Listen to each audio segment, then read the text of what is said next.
On our planet, there seems to be an infinite number of beautiful places one can visit, with an equal number of spectacular things to admire. It requires nothing more than a curiosity to observe what is all around you. The miracle of nature manifests in countless ways, from breathtaking vistas to the simple movements of a common heifer. The purpose of this program is to present you with the extraordinary diversity of our miraculous blue planet so that you can discover these things for yourself. Today, we will travel to the very north of Great Britain, the Shetland Islands. Here, 1 million birds watch as the human population, numbering only 20,000, gets on with their everyday lives. The cooler climate accounts for the purposeful character of the locals. We will then travel from the very end of the world to its very center. The local nomadic dervishes call the Prachov region in the southeastern province of Kazakhstan, Almaty, the center of the world.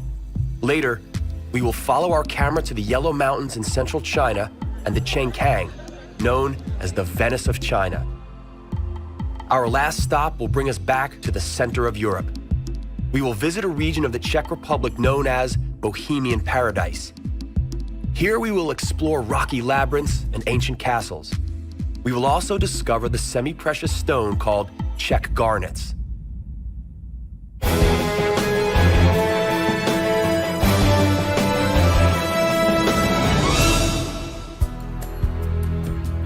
Up until 1970, this area was known as Shetland.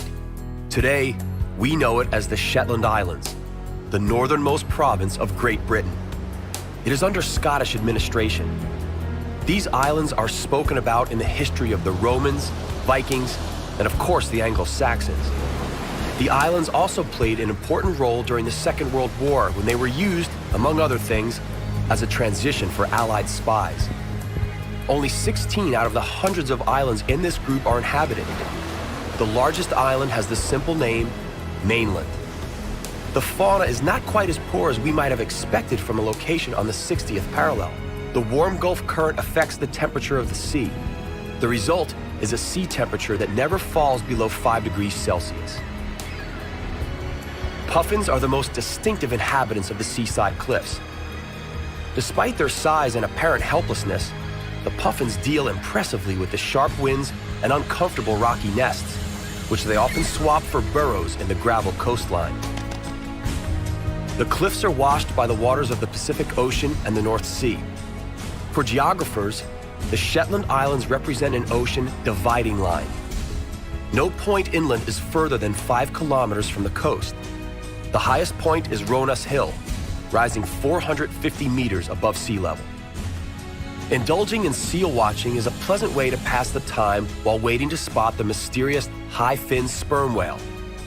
Though no one has ever seen this whale for sure, it's universally believed to regularly visit the bays around the Shetland Islands. The islands are an important bird-watching venue. Because 1 million birds live on the islands, it was natural that bird watching would become so popular. The traditional industries of farming and rearing sheep do not profit from bird watching.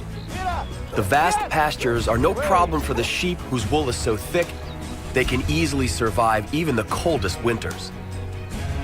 Each owner of a flock must train their sheepdog with fast commands and whistling. A well-trained dog that obeys its master's commands without hesitation is the pride of every farmer. The Shetland sheep are indigenous to the islands. They are related to the extinct Scottish dunface. They are characterized by a smaller overall size and wool of high quality. This flock, and many others, will have their wool collected to be used in knitting the famous and very warm Shetland sweaters and quilts. Historically, wool has been one of the most important trading articles for the islands. Because of its quality, it quickly gained an excellent international reputation. At first, the wool fell is sorted according to quality and type. The roughest wool is destined for carpet making, and the best for the making of sweaters. Wool that appears to be as wispy as a cobweb is considered to be the most valuable. The wool is usually dyed for export purposes. However, the traditional local products are usually made from natural wool. The skillful hands of these seamstresses create first-class tweed suits, scarves, sweaters, and quilts. Knitting has even been elevated to a course offered in the local university. At first sight, the isolated landscape seems to be scarred by remnants of walls. Are they from an archaeological site? Actually, this is where another local industry is in full swing: peat extraction. Peat is a byproduct of plants. It is considered a valuable fertilizer and is also used to make high-quality biological filters. Once dried, all that remains are bits of plant root. Peat is used on the islands as fuel, as wood is in extremely short supply. During the Bronze and Iron Ages, people believed that the might of the gods of nature was hidden in peat. Even the first Shetland settlers, the Vikings, used peat as fuel. First, it is necessary to remove the top layer of the earth. Then, this particular spade is used to cut out little peat bricks, briquettes. The very best peat is found the deeper you can dig. The annual permit for the extraction of peat works out to about $30. Though entities that extract the peat have a significant labor cost, the cost of the actual energy is considered quite cheap. Peat briquettes burn easily and produce a lot less smoke than does wood. But the Nature Protection Societies warn that peat extraction, especially the industrial type, destroys the natural habitat of many plants and animals. This, in turn, contributes to the extinction of some plant and animal species because it takes the peat bogs several hundred years to rebuild. Peat bogs make up 2% of the Earth's surface and cover about 3 million square kilometers.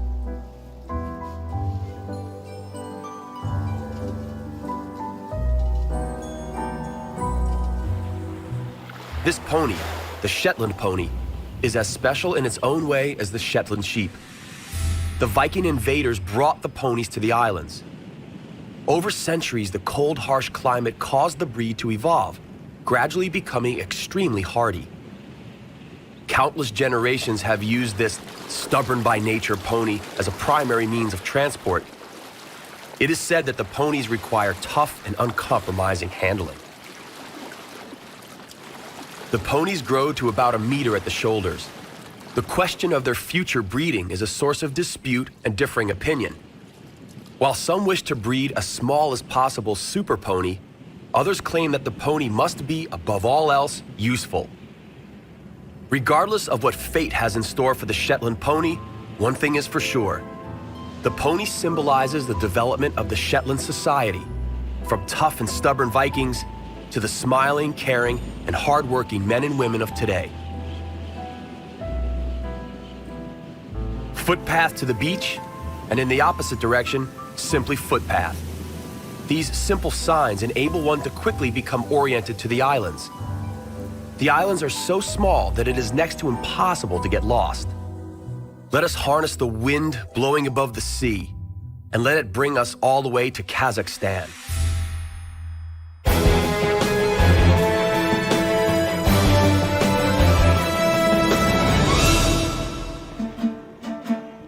The first human traces in Kazakhstan are documented back to 2,000 years BCE. In the 2nd millennium AD, descendants of the nomadic herdsmen lived in huge cities and only visited the homes of their ancestors living in the wilderness and steppes for holidays.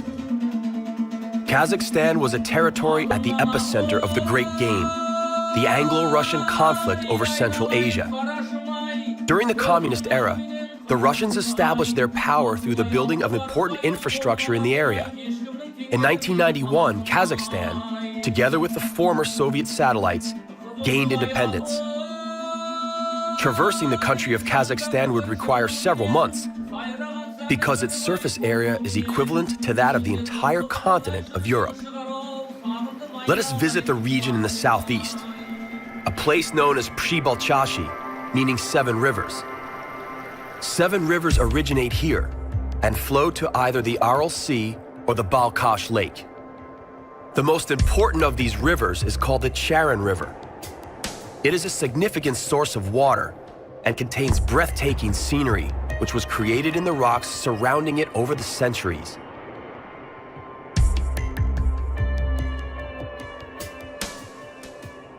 Only 200 kilometers from the capital Almaty lies the Charon Pass, visited by people from around the globe.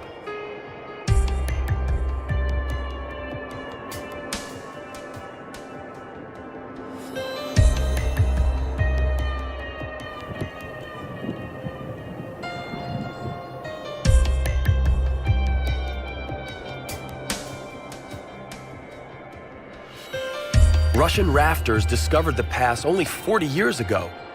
They called it Dolina Zamkov, which is Russian for the Valley of Castles.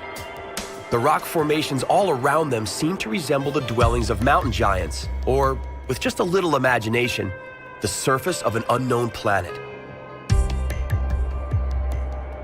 At first sight, it's hard to believe that the Charon, which appears now as an innocent stream, could be the culprit responsible for the creation of such magnificent formations.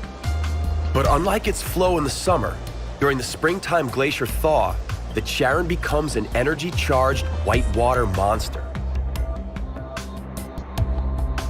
Rugged nature has a tendency to cause people to fabricate myths about it.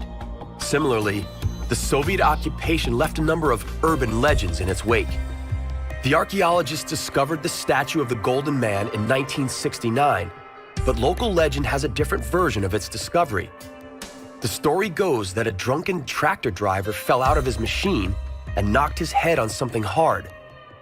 Another story claims that it was discovered by a man wishing to turn this mound into a garage.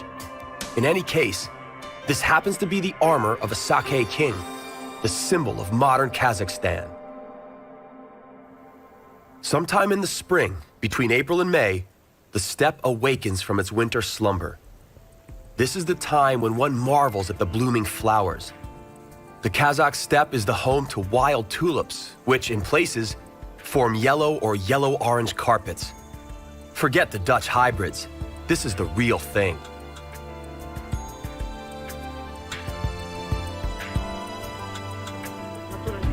Falconry is a traditional means of making a living.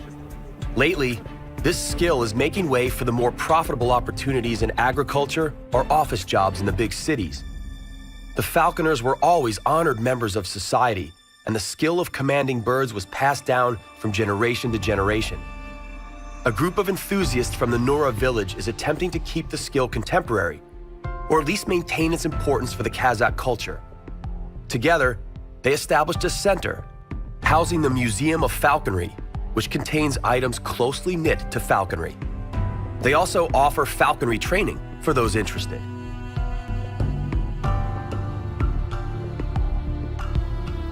Above anything, the Pshi-Balchashi fills the dry steppes. At the dawn of the 20th century, the steppes provided the nomadic dervishes with something they were seeking for a long, long time: tranquility, peace, natural beauty, and a mystical place. According to the dervishes, the center of the world lies right here. It is deemed to be a place where the energy from the cosmos meets the energy of the earth. The dervishes occupied themselves with science and meditation. With the aid of these combined energies, they could cure various diseases. Anyone, regardless of their religion or social standing, could come here for healing. This rock radiates heat while the surrounding ground is cold. And so, for instance, should you suffer from rheumatism, you should stand atop the rock and allow its energy to pass through your body. Pshi-Balchashi hides a number of secrets. It also invites musing and meditation. The sweeping yet tranquil steppes beckon to be explored on horseback. Sadly, we have to move on to central China.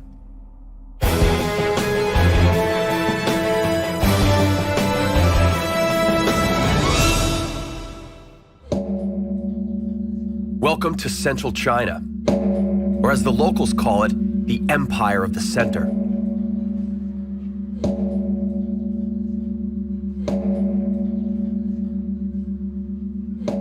As a result of thousands of years of tradition, the Chinese perceive their immense country to be the true navel on the body of the world.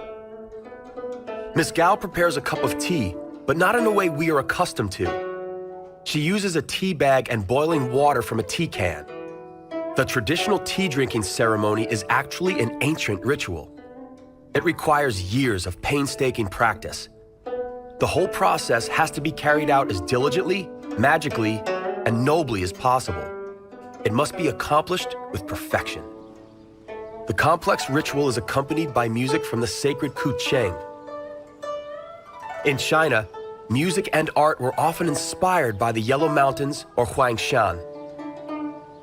In the 17th century, the scholar and traveler Zhu Jiake wrote about the breathtaking scenery of a mountain ridge overgrown by pine trees in the following words: "When a man once discovers Huangshan, he loses the desire to conquer other peaks as he comes to the realization that his journey has come to an end."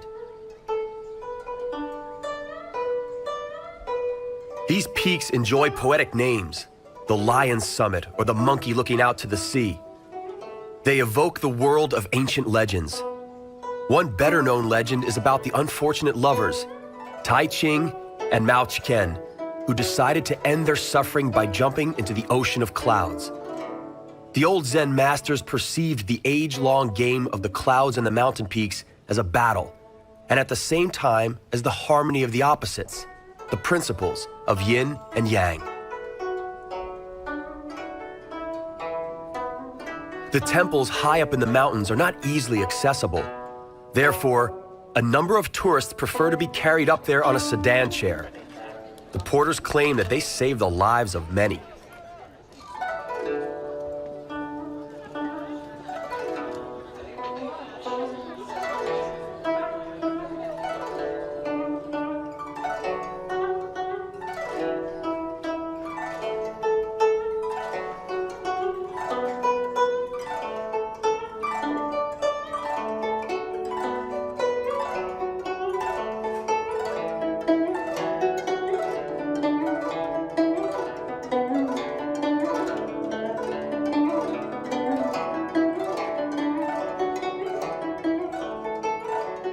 Several hundred kilometers from the Yellow Mountains lie another natural gem of China, a bamboo forest, the motif of many a Chinese painting.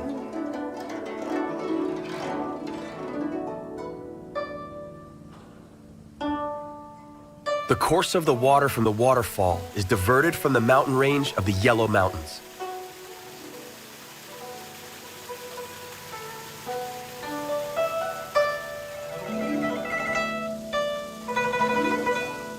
Aerialists, able to bend their bodies into all sorts of odd shapes or overcome their own survival instincts by cycling on a rope high in the air, are very popular in China. Miss Gao is almost done with the tea ceremony and pours the first cup of fragrant Chinese tea. Let's have a taste of this delicious hot brew. We may need it, as a trip to the cold waters of the unique town of Chengkang lies in store for us. The modern buildings of Chengkang have nothing more to offer than traditional life similar to that in any other small Chinese town. Its historical center is much more appealing. Chengkang was established in the time of the Song Dynasty, more than 1,000 years ago, and is now on the UNESCO National Heritage Site list. One could say that Chengkang is the Chinese equivalent of Venice. The life rhythm is adapted to the water which bathes the foundations of each and every house. Movement on the lake is uncomplicated, using a simple boat or a ferry, and it is ecological.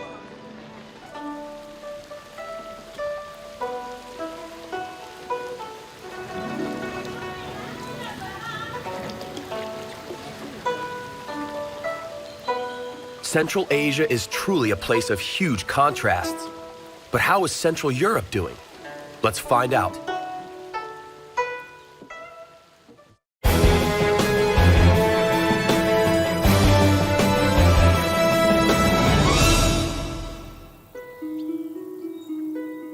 Right in the very center of Europe lies the Czech Republic.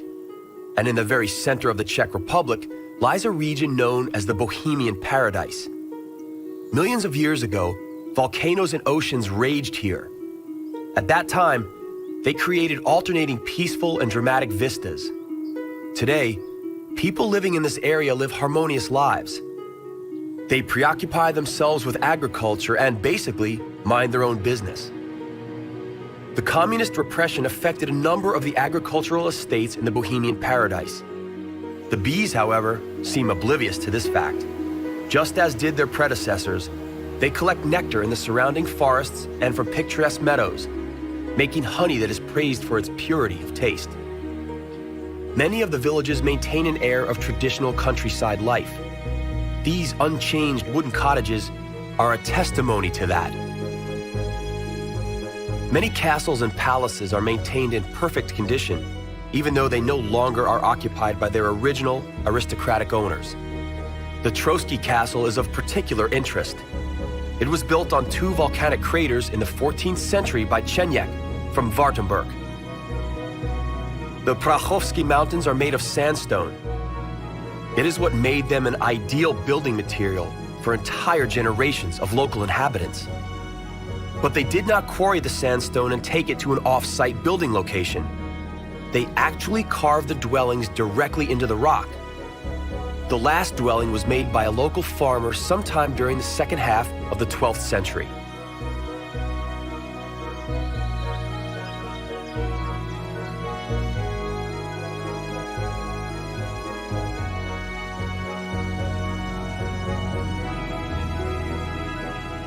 The varied and deciduous forest hides peculiar rock formations. Up close, it is surprising how high these are. The region, therefore, is a favorite location among mountain climbers and tourists who come here to either test their strength or simply to relax in the shade of the rocky labyrinth.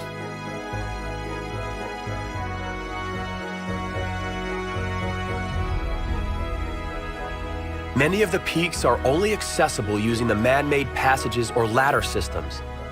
The way up can often be quite dramatic, but it is rewarded with stunning views over the imposing surrounding landscape of the Bohemian Paradise.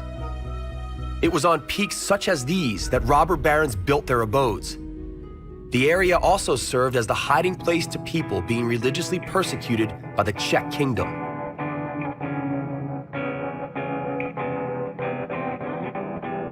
Each peak has its own character and is named accordingly. Loner, the Mace, Crooked Tower, Wreck, Dry Love. The Bohemian Paradise is more than just the land of towering sandstones, stunning panoramas, and historical castles. It is also the place where the Czech garnets, the world-renowned semi-precious stones, originate.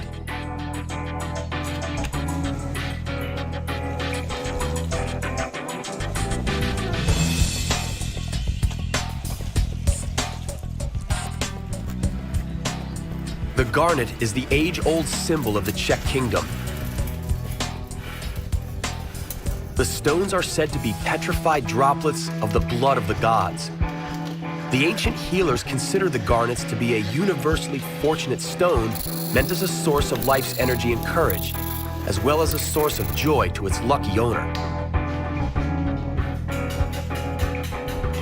These semi-precious stones are turned into stunning jewelry in the town of Turnov.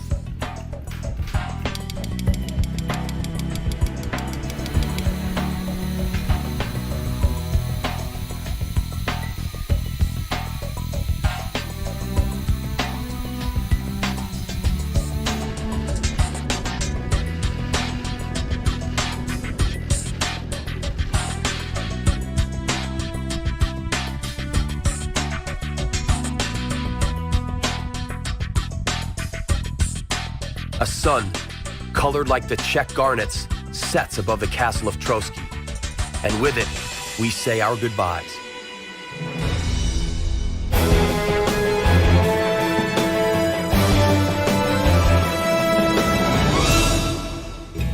Our journey to the miraculous nooks of our planet comes to an end, for now. On the next exploration of our compelling and bountiful planet Earth, we will travel to the region of southern Moravia. Did you really think that orchids only thrive in the tropics? Far from it.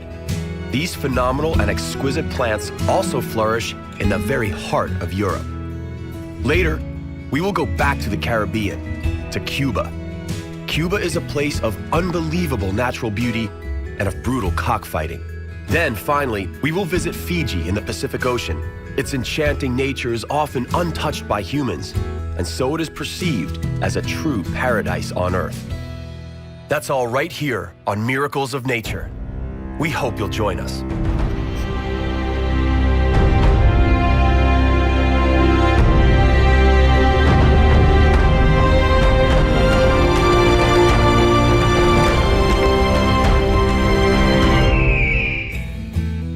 On our planet, there seems to be an infinite number of beautiful places one can visit, with an equal number of spectacular things to admire. It requires nothing more than a curiosity to observe what is all around you. The miracle of nature manifests in countless ways, from breathtaking vistas to the simple movements of a common heifer. The purpose of this program is to present you with the extraordinary diversity of our miraculous blue planet so that you can discover these things for yourself. Today, we are headed for the Czech Republic and to the region of southern Moravia. Did you really think that orchids only thrive in the tropics? Far from it. These phenomenal and exquisite plants also flourish in the very heart of Europe.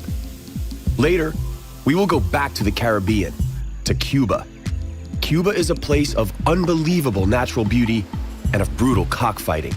Then, finally, we will visit Fiji in the Pacific Ocean. Its enchanting nature is often untouched by humans, and so it is perceived as a true paradise on Earth. We begin in the Czech Republic.